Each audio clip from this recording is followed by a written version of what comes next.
और जो नीचे वाला हिस्सा ये लाइन के नीचे दिखा पा रहा हूं, it is known as an nephron.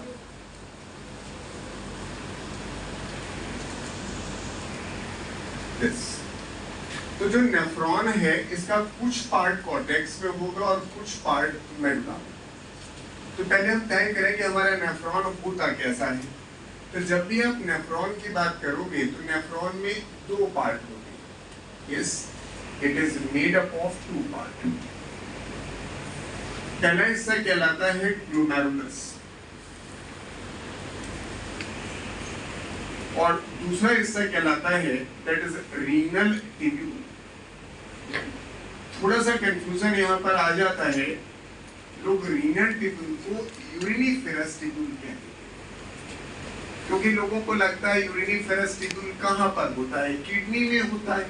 और रीनल टिब्यूल का मतलब भी तकरीबन वैसा ही निकलता है कि ऐसी कोई टिब्यूल जो किडनी में पाई जाती है उसलिए उसे आप रीनल टिब्यूल कहेंगे, बट हमेशा ऐसा नहीं होता। ये ध्यान रखिएगा, यूरिनिफेरस टिब्यूल के दो पार्ट हैं, एक पार्ट नेफ्रॉन कहलाएगा, एक पार्ट रीनल टिब्यूल, सॉरी एक पार्ट आपके पास ग्लोमेरुलस और दूसरा पार्ट रीनल टिब्यूल।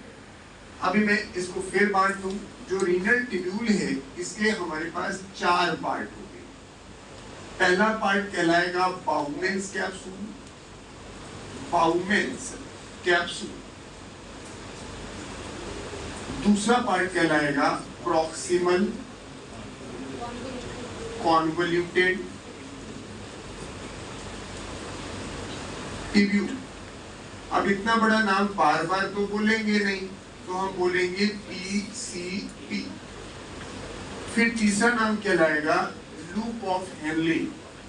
कई बार लोग हेनले लूप खाली कहते हैं, यही समझा जाएगा। और चौथा पार्ट कहलाएगा distal convoluted tubule, distal convoluted tubule. Short में हम इसे कहेंगे तो DCT। बस इतनी सी बात पहले जानिए, पार्ट ऑफ नेफ्रॉन या not a part of nephron. यह एक सवाल आता है, which of the following is a part of renal tubule या not a part of renal tubule. तो नेफ्रॉन में अगर आप देखिए तो हमारे पास कुल 5 पार्ट है, glomerulus, Bowman's capsule, PCT, loop of Henley और DCT। लेकिन अगर हम रीनल टिब्यूल की बात करें तो हमारे पास कुल 4 ही पार्ट है, Bowman's capsule, PCT, loop of Henley and DCT। ये तो मैंने थ्योरी की बात की। अब जरा डायग्राम में देखिए, ये जो हमने यहाँ लाल रंग का स्ट्रक्चर बना रखा है ना, बिल्कुल नेटवर्क जैसा, and this term is the glomerulus. यही पहला नाम, ग्लोमेरुलस। फिर ये देखिए यू शेप जैसा कुछ बना हुआ होगा ऐसे, इस तरह का, and it is named as an Bowman's capsule, Bowman's capsule। फिर जरा यहाँ ये देखिए ऐसे काफी टेढ़ा टेढ़ा दिखाई दे रहा है, तो है तो ट्यूब जैसा लेकिन थोड़े घुमावदार जैसा है, तो शब्द इस्तेमाल किया कॉन्वोल्यूटेड। और प्रॉक्सिमल का मतलब होता है नजदीक। जैसे सपोज करिए मैं यहाँ पर खड़ा हो जाऊं तो इस बेंच के जो बच्चे हैं, दीज आर प्रॉक्सिमल टू, किनकी तुलना में, पीछे वाले बच्चों की तुलना। जैसे मैं सेकंड बेंच की बात करूं तो थर्ड बेंच की तुलना में वो प्रॉक्सिमल है। तो हमारे पास जो मुख्य काम है किडनी का वो यहाँ होता है, जिसे आप बोलोगे फिल्ट्रेशन। यहाँ से ब्लड गुजरेगा और छनेगा, तो इसके नजदीक है, इसीलिए इसको नाम देते हैं लोग PCT। हम ऐसे लिख दें, पूरा नाम लिखने की जगह नहीं है तो मैं आधा लिखूं PCT। फिर नीचे आ जाइए, ये वाला हिस्सा देखिए, यू शेप का एक दिखाई दे रहा है structure, and this is named as an Henle loop या लूप ऑफ हेनले, जो आपको बेहतर लगे वो कर सकते हैं, लूप ऑफ हेनले। फिर ये वाला हिस्सा देखिए, यहाँ पर फिर से काफी टेढ़ा मेढ़ा है, लेकिन ये दूर है, इस पार्ट से दूर है, तो इसे हम लोग नाम देंगे DCT। जी इतना ही पार्ट है, ब्लू पेन से जो बनाया है उसे मत देखिए, that is not the part of nephron. मैं नाम तो लिख सकता हूँ इसका, it is named as in collecting duct. But आप देखिए कहीं यहाँ कलेक्टिंग डक्ट नाम आया है? वो तो चूंकि हमको फंक्शनल यूनिट पढ़ानी है तो इसलिए हम ये नाम दे जरूर जा रहे हैं, लेकिन मैंने कलर बदल दिया। कलेक्टिंग डक्ट ना तो नेफ्रॉन का पार्ट है ना रीनल ट्यूब। तो अब आपको ये क्लियर होना चाहिए, जो आपके 5 नाम यहाँ पे लिख रहे हैं हम, glomerulus, Bowman's capsule, PCT, loop of Henley और डीसीटी, ये किडनी के किस जोन में? ग्लोमेरुलस किस जोन में है?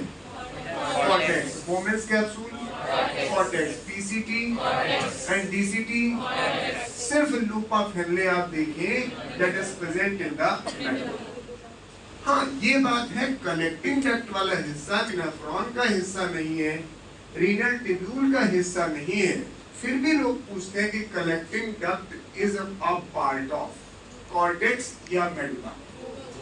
वो ये ध्यान रखिएगा, collecting duct extend from the cortex to the medulla, और ये डायग्राम आपकी किताब में बना है, लेकिन बस देखने वाली नजर चाहिए आपको। कभी आप देखिएगा कहीं आपके पास मेडुलरी पिरामिड बना होगा, कोई डायग्राम देखिए, डायग्राम नंबर 2, ऐसे पिरामिड बना होगा और उसमें देखिएगा कुछ लाइनें खींच के दिखाई देंगी, और उन लाइनों को गौर से देखिएगा तो वो ना सिर्फ मेडुला में दिख रही होंगी, थोड़ा सा हिस्सा कॉर्टेक्स में भी दिख रहा होगा। देख जरूर लेने तो लगेगा क्योंकि सर ऐसे ही बोल रहे हैं, लेकिन वो डायग्राम दिख रहा है जहां उन्होंने द कलेक्टिंग डक्ट, और देखिएगा पिरामिड से थोड़ा एक्सटेंडेड है कि नहीं। दैट प्रूव्स कि सर कलेक्टिंग डक्ट हमारी जो होती है वो कॉर्टेक्स से मेडुला तक एक्सटेंड कर, और इसीलिए हम लोग मेडुलरी पिरामिड को ऐसे शेडेड फॉर्म में दिखाते हैं। रियली जो हम दिखाते हैं वो कलेक्टिंग डक्ट। फाइनल पॉइंट ये कि नेफ्रॉन का अंतिम सिरा डीसीटी है, that opens in the collecting duct. तो उसी कॉन्फिडेंस के लिए मैंने कई सारे डीसीटी शो किए। पढ़ाना तो मेरे को एक ही नेफ्रॉन है, लेकिन ये जो आपको अलग अलग हम आपको और खुलती हुई दिखा रहे हैं, ये प्रमाणित करने के लिए कि एक कलेक्टिंग डक्ट में सैकड़ों नेफ्रॉन्स। अब डायग्राम का बेसिक बात समझ आया, फिर से कहते हैं नेफ्रॉन जिसे नाम दे रहे हैं यूरिनिफेरस ट्यूब्यूल, इसी के जब हम फंक्शन यानी फिजियोलॉजी पढ़ेंगे तो साबित कर पाएंगे it is the functional unit of the nephron. Nephron के 2 पार्ट होते हैं, एक पार्ट ग्लोमेरुलस, अब आप शायद देख पाए लाल रंग का बना रखा है, दूसरा पार्ट कहलाता है रीनल ट्यूब्यूल, जो ब्लैक पेन से बना रखा है अपने डायग्राम में। रीनल ट्यूब्यूल के कुल 4 पार्ट हैं, Bowman's capsule, PCT, loop of Henley and DCT. अब पहली बात करें कि सर कितने नेफ्रॉन हमारे पास होते हैं, तभी तो हम किडनी की इंपॉर्टेंस को समझ पाए। यूरिन बनाता है ये तो हम आगे पढ़ लेंगे, लेकिन हमारे पास नेफ्रॉन कितने? तो अगर हमारी किसी एक किडनी में आप चेक करें, that is 1 million nephron each kidney. That means क्या हुआ? 10 लाख नेफ्रॉन एक किडनी में है। आप दोनों किडनी की बात करेंगे तो आपके पास कुल 20 लाख नेफ्रॉन। 1-2 नेफ्रॉन कम ज्यादा हो जाने से कोई फर्क नहीं पड़ेगा, वैल्यू काफी बड़ी है। अब एक एक करके इनको पढ़ना शुरू करेंगे, लोकेशन क्लियर हो गई। पहली बात करते हैं ग्लोमेरुलस। तो ग्लोमेरुलस को हम लोग रेड पेन से इसलिए बनाया इज नथिंग बट से tuft of blood capillaries. Tuft of blood capillaries, ये ब्लड कैपिलरीज का गुच्छा है जो यहां दिख रहा है। अब किस जगह लोकेटेड अभी उसे मत ध्यान दीजिए, सिर्फ ये महसूस करिए कि जो हम ग्लोमेरुलस यहाँ बना रहे हैं ये ब्लड कैपिलरीज का गुच्छा है। अब इस ब्लड कैपिलरीज में कहीं से तो ब्लड आना चाहिए और कहीं से जाना चाहिए। तो एक ब्लड वेसल हम दिखा रहे हैं जो यहाँ से ब्लड कहीं से ला रही होगी। कहाँ से ला रही है? Renal artery. याद करिए उस डायग्राम में हाइलम से एक ब्लड वेसल खून लेकर जाती थी, तो उसी की एक ब्रांच बनी, दैट इज एफरेंट आर्टरीयूल। इसका नाम ध्यान रखिएगा। और जो लोग फर्स्ट टाइम पढ़ रहे हैं वो बहुत ज्यादा ध्यान से देखिए, क्योंकि अगर आप आज थोड़ा कमजोर पढ़ोगे तो फिर आगे पूरे चैप्टर में कमजोर ही रहोगे। ये कहलाती एफरेंट आर्टरी। तो हम ये कह सकते हैं कि ग्लोमेरुलस ब्लड कैपिलरीज का गुच्छा है जो खून प्राप्त करता है किससे? एफरेंट आर्ट्रियोल से, और that is A branch of renal artery. फिर कैपिलरीज में खून कहीं जाना भी चाहिए, तो यहां से देखिए एक ब्लड वेसल आपको दिखा पा रहा हूं जो खून लेके जा रही है, दिस निकल रही है, और इसे हम लोग नाम देते हैं इफरेंट आर्टरी। Efferent artery.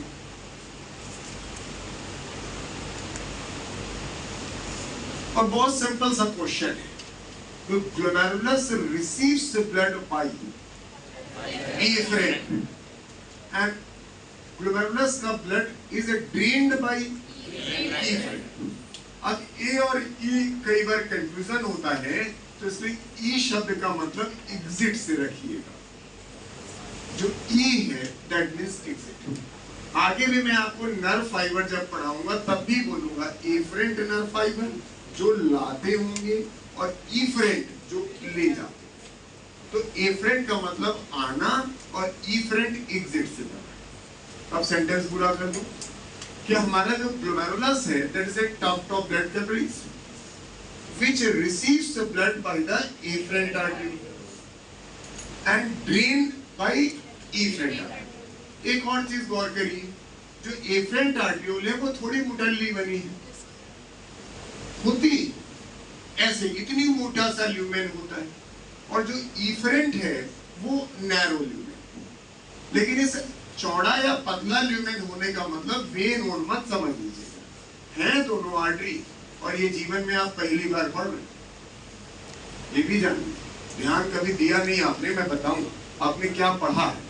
आपने ये पढ़ा होगा कि आर्टरी आती है और ऐसे कैपिलरीज बनाती है, ऐसे ब्लड लेकर आती है, फिर सामान्यतः कैपिलरीज का जो ब्लड है वो किसी वेन्स के थ्रू कलेक्ट हुआ करता था और ऐसे चला जाता था, ऐसा आपने हमेशा पढ़ा होगा। ये हमारी आदत में है, हर जगह पर कैपिलरीज में एक जगह से आर्टरी से ब्लड आता है और दूसरे साइड से वेन्स के द्वारा जाता है। लेकिन एक दिन आपने कुछ ऐसा भी पढ़ लिया, तब भी आप चौंके नहीं, किसी ने वेन ब्लड को लाती है और फिर कलेक्ट होके वेन्स में ही चली जाती है। शायद किसी दिन पढ़ा हो पोर्टल वेन, तो उसका नाम आपने रख दिया, कहा भाई ये अजब है, तो अजब में 3 नाम दिए, renal portal vein, hepatic portal vein, hypophyseal. Sir ये आप पहली बार पढ़ रहे हैं और आज नहीं पढ़ रहे, बहुत दिन से पढ़ रहे हैं कि आर्टरी ब्लड लेकर आती है, कैपिलरीज बनाती है और फिर आर्टरी लेके चली जाती है। ऐसा कभी सुना? सर यहाँ बोल रहा है, लेकिन 12th में कभी ध्यान ही नहीं दिया कि सर ऐसा कैसे हो सकता है, जब कैपिलरीज है तो यहां से तो निकलना वेन को चाहिए, लेकिन निकलती आर्टरी है, एक्सेप्शन है। लेकिन जो इसको नाम देते हैं वो आपके सिलेबस में नहीं है, इसलिए एग्जामिनर टीचर सब इसको कहते हैं देखो ही मत। अब लड़का जब पूछने आएगा कि सर ऐसा कैसे हो सकता है कि कैपिलरीज में आर्टरी ही खून ला रही है और आर्टरी ही ले जा रही है, तो जो नाम देंगे वो याद मत करिएगा, खाली बता रहे कि कभी डरिएगा नहीं। इसका नाम होता है रेटिया मिराबिलिया, कोई बॉटनिकल नेम नहीं लिख रहा हूं। इस कंडीशन को क्या, when the blood capillaries is formed by an artery and drained by artery। तो मैं नाम इसलिए लिख रहा हूं कि जानिए कि गलत नहीं पढ़ रहे, सामान्यतः ऐसा ही होता है, लेकिन कभी कभी ऐसा या ऐसा भी हो सकता है, ऐसे हमारे शरीर में एक्सेप्शंस हैं। तो ये घर जाके मत सोचेगा सर कैपिलरीज है तो खाली आर्टरी लेकर आएगी तो वेन ही निकालेगी, देखिए आर्टरी निकालेगी। अब सेंटेंस पूरा करो, ये समझ आया? तो हमने यही किया, इसे हटा दे, नहीं तो आप रेटिया मेरा देखिए, इनके पॉइंट जरा देखिएगा।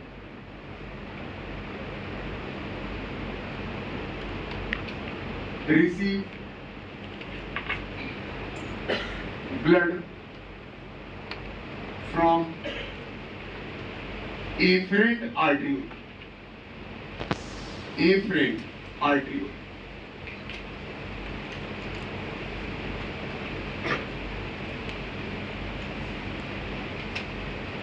drain its blood in efferent artery।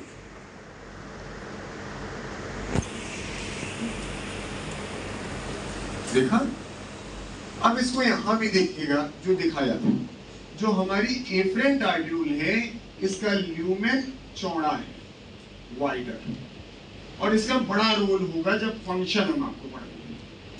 और इसको हमने जानबूझ के सकरा बनाया है कि भैया इसका ल्यूमेन उनसे सकरा।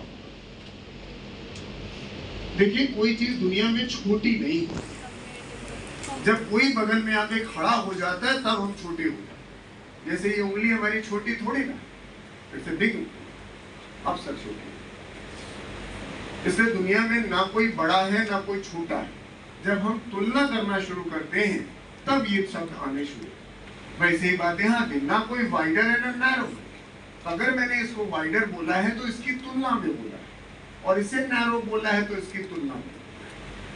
और ये पॉइंट लौटा दीजिएगा जब मैं अपना लेक्चर शुरू करूँ, क्योंकि यहीं से शुरू होगा। तो एक पॉइंट क्लियर हो गया। Glomerulus is a tough top blood capillaries that receive blood by the efferent arteriole. It's really a branch of renal artery and drain its blood into the efferent. थोड़ा आगे बढ़ा दी। ये जो efferent arteriole है, ये ऐसे आके ऐसे खून बहा थोड़ी ना दे, फिर ये यहाँ पर आकर के बोर्ड पे रहिएगा, ऐसे ब्लड कैपिलरीज बना लेती है। बहुत नहीं बनाएंगे नहीं तो डायग्राम हमारा गंदा हो जाएगा। तो ऐसे बहुत सारी कैपिलरीज बनाएंगे। फिर थोड़ा इसी से एक ब्रांच और नीचे लेकर आइए, यहाँ भी ब्लड कैपिलरीज बना लेती है लोकस। यानी जो आपकी एफरेंट आर्ट्रियोल आ रही थी वो देखिए ऐसे। अब वीनस सिस्टम हम यहाँ बनाएंगे।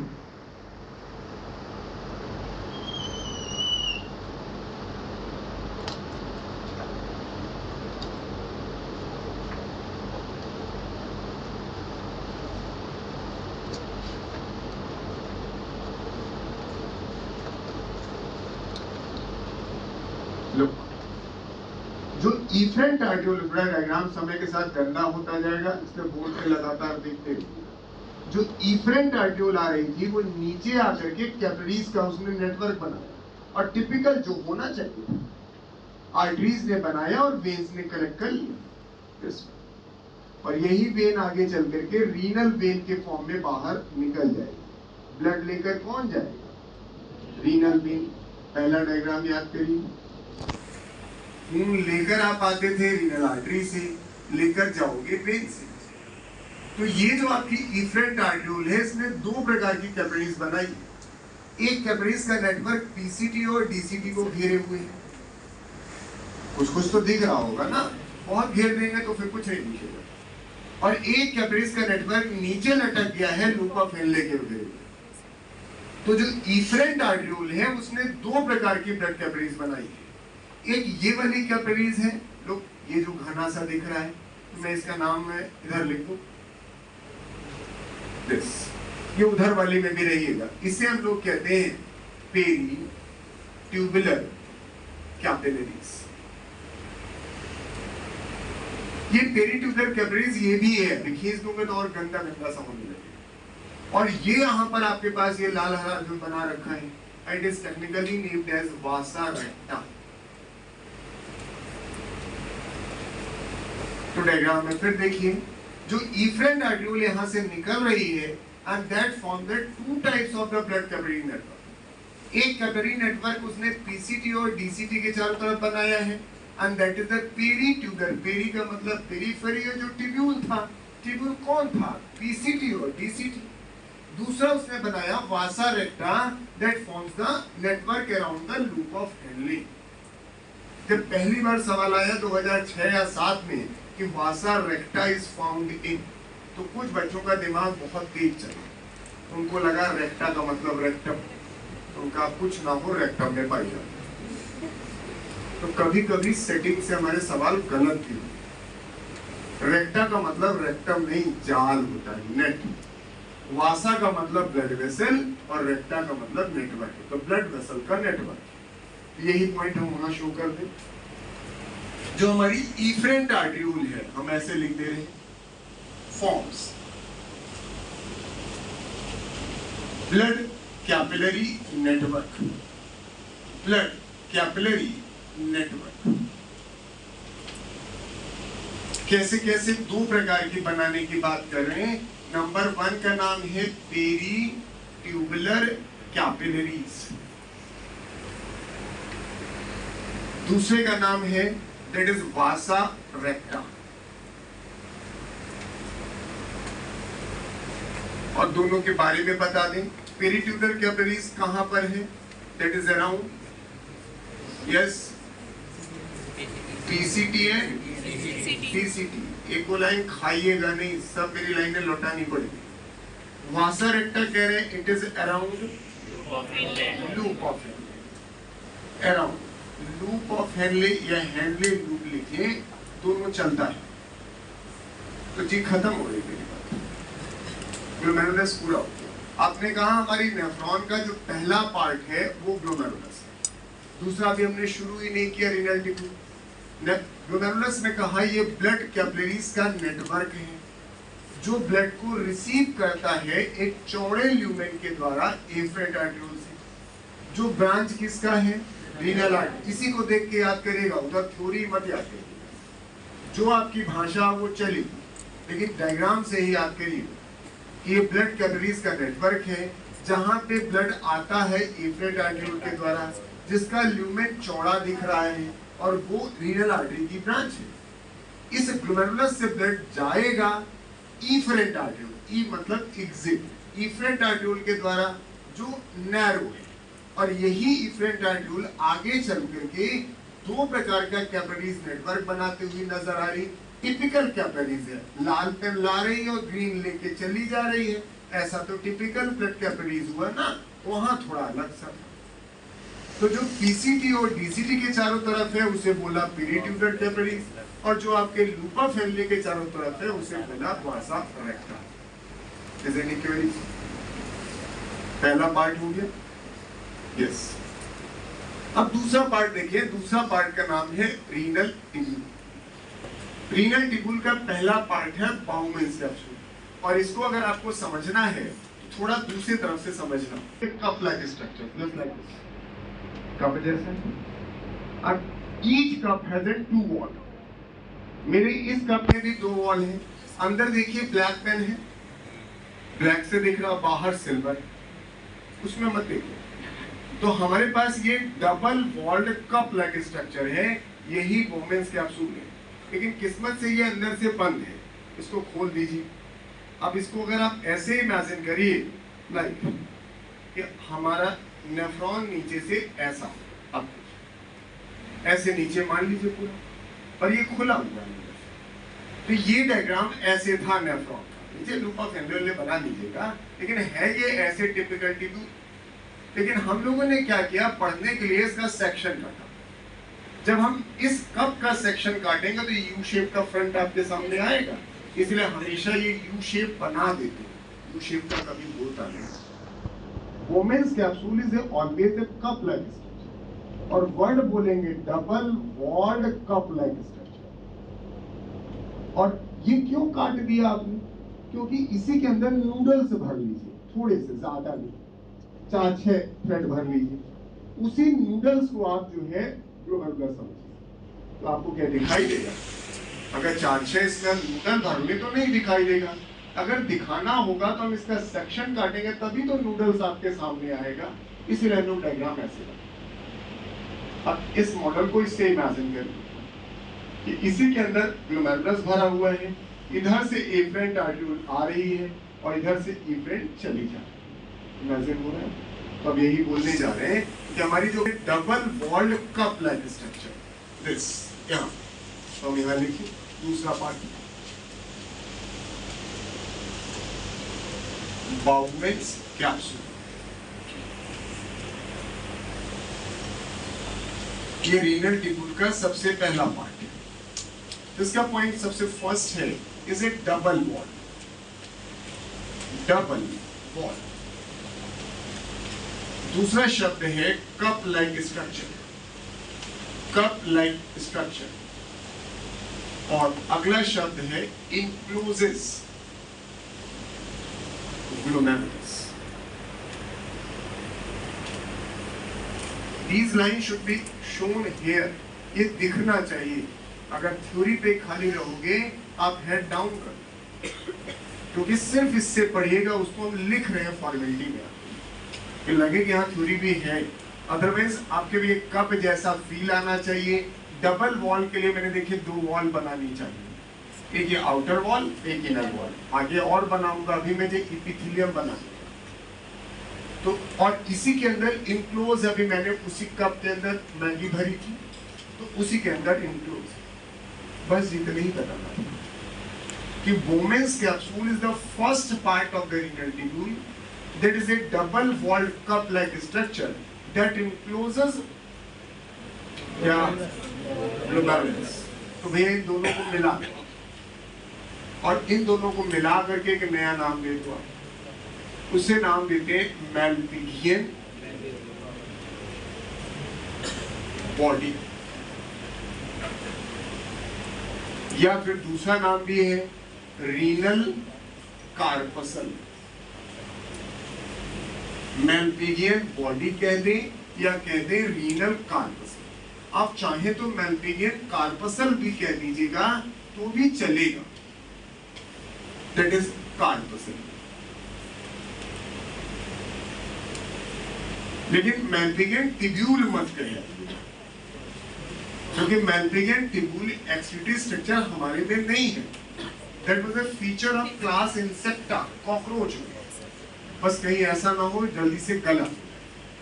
मैल्पिघियन बॉडी और कार्पसल जो है वो सेम है, लेकिन टिब्यूल एकदम अलग है। इन दोनों को कलेक्टिवली हम ये नाम देते हैं। अगर आप ये कह पा रहे हो यही हमारा Bowman's कैप्सूल था, तो इसी के अंदर हम मैगी रख दें, तो this complete structure, this cup along with that Maggie is collectively named as a renal corpuscle, Malpighian body या फिर Malpighian corpuscle। तो क्या आप बता सकते हैं एक सामान्य इंसान की एक किडनी में कितने renal corpuscles होते हैं? होंगे उतने ही तो होंगे, हर नेफ्रॉन में एक होगा, तो जी खत्म हो गई, इतना ही होगा। ठीक, अब इसके बाद अगले पार्ट पे आइए। What is that?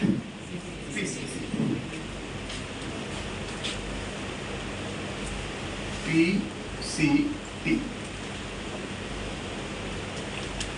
PCT वाला पार्ट फिर क्या देख रहा है? Highly convoluted tubular structure present in cortex surrounded bye peritubular capillaries formed by efferent artery। क्या नहीं दिख रहा? देखिए, highly tubular convoluted structure present in the cortex surrounded bye peritubular capillaries formed by the efferent artery। अब यही लिखेंगे, that is a highly coiled tubular structure present in cortex में, वो तो दिखना चाहिए ना। फिर surrounded by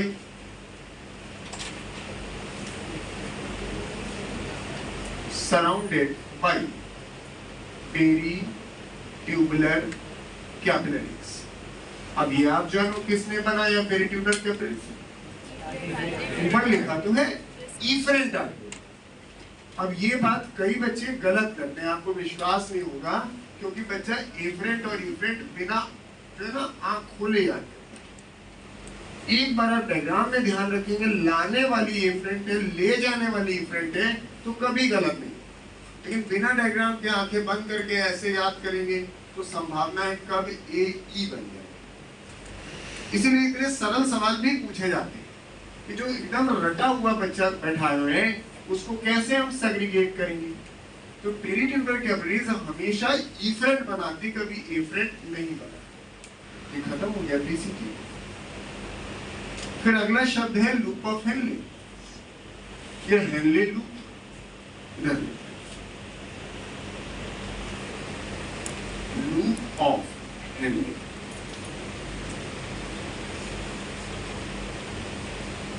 बस यही एक ऐसा पार्ट है नेफ्रॉन का जो medulla, and it is typically U shape. लेकिन यू शब्द बाद में लिखा है, आपकी किताब ने एक दूसरा शब्द लिखा है हेयर पिन शेप।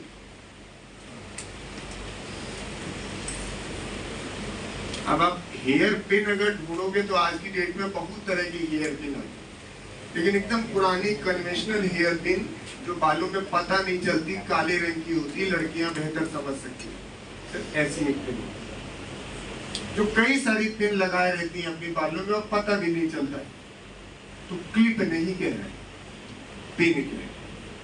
तो वो यू शेप है, आप चाहें तो इसे कोई यू शेप कहिए, लेकिन वो हेयर पिन भी लिखा है आपके पास, दैट इज यू शेप। मैं नहीं लिख रहा हूं इंटरनल का। तो सर इसमें अगर आप ध्यान से आप देखें तो इधर से ही तो चलोगे, तो ये पहले नीचे जा रही है फिर ऊपर जा रही है, तो it has a two limb, one is the descending, other is the ascending. तो ये मेंशन करते हैं।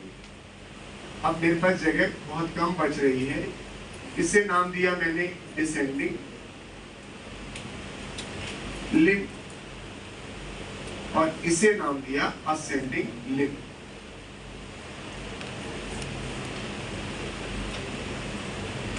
तो यू शेप आप कहोगे तो ये लाइन अपने आप आ जाएगी, तो फिर भी जोड़ते तो है पॉइंट, हैज डिसेंडिंग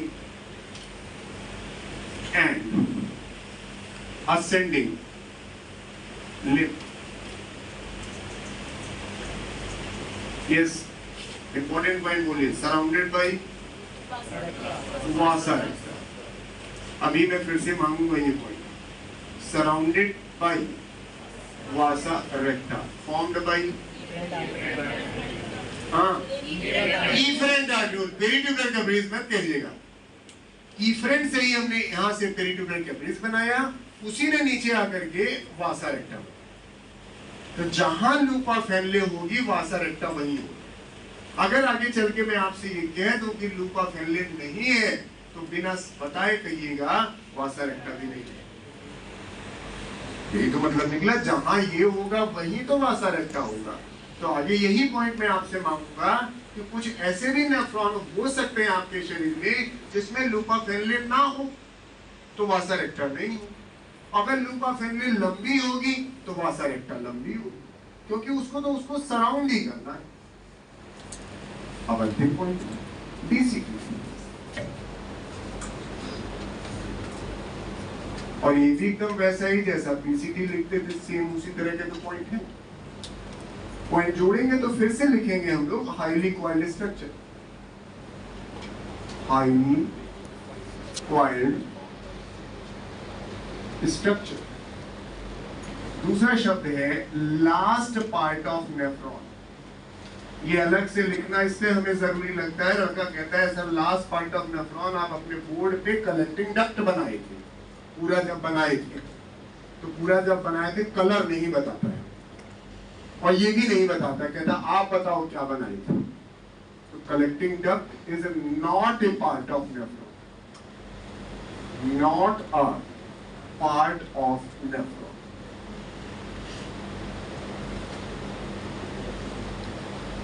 फिर डीसीटी में सराउंडेड बाई,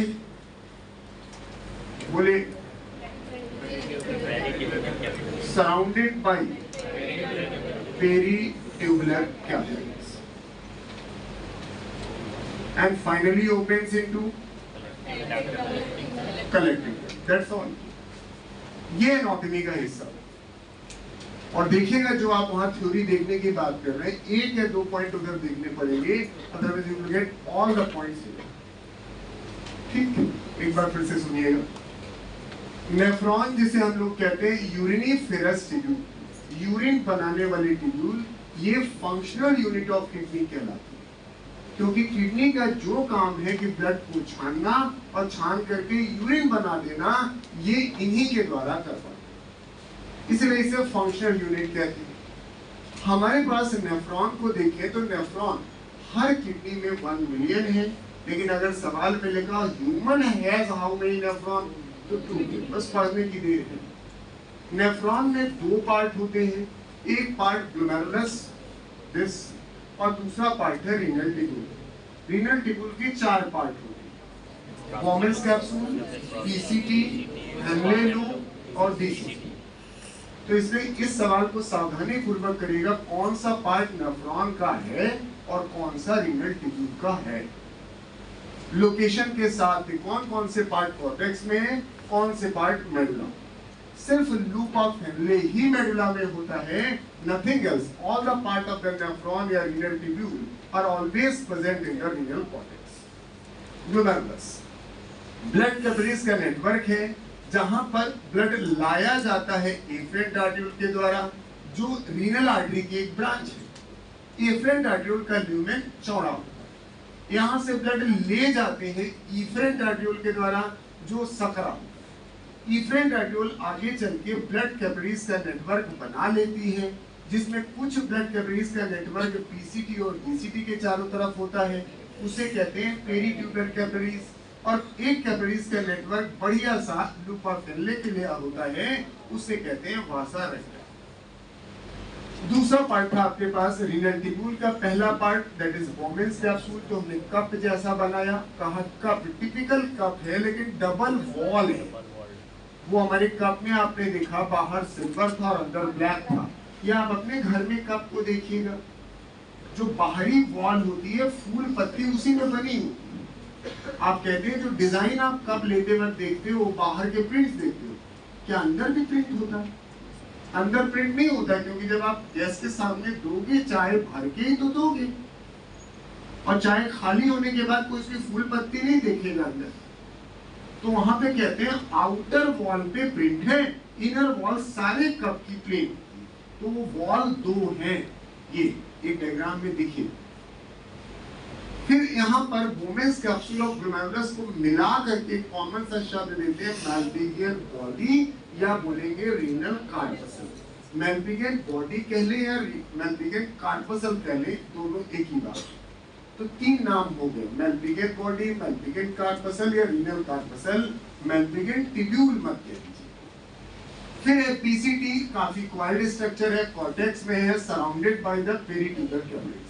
फिर loop of Henle hairpin U shape structure, yes present in medulla surrounded by vasa. फिर DCT again highly coiled structure present in the cortex surrounded by peritubular capillary. ऐसी बहुत सारी DCT nephron की अंत में collecting duct में खुलेंगी, और कलेक्टिंग डक्ट फिर आगे से यहाँ चला जाएगा। एक चीज और बता दूं, जब मैं आगे पढ़ाऊंगा तो यूरिन नाम हम यहाँ से देना शुरू कर। नेफ्रॉन में कभी यूरिन नहीं कहा जाता, टर्म यूरिन जो है वो हम कलेक्टिंग डक्ट में कहते हैं। तो यहीं से तो बन के गया, तो ये बनाया किसने? नेफ्रॉन ने ही तो बनाया, तो कहाँ नाम गलत रखा? बना के उसने डाल दिया। जब तक इनके अंदर रहेगा तब तक यूरिन नहीं कह सकते। यूरिन टर्म यहीं पे देना हम शुरू करें। ये नेफ्रॉन की एनाटॉमी। कोई तकलीफ हो कुछ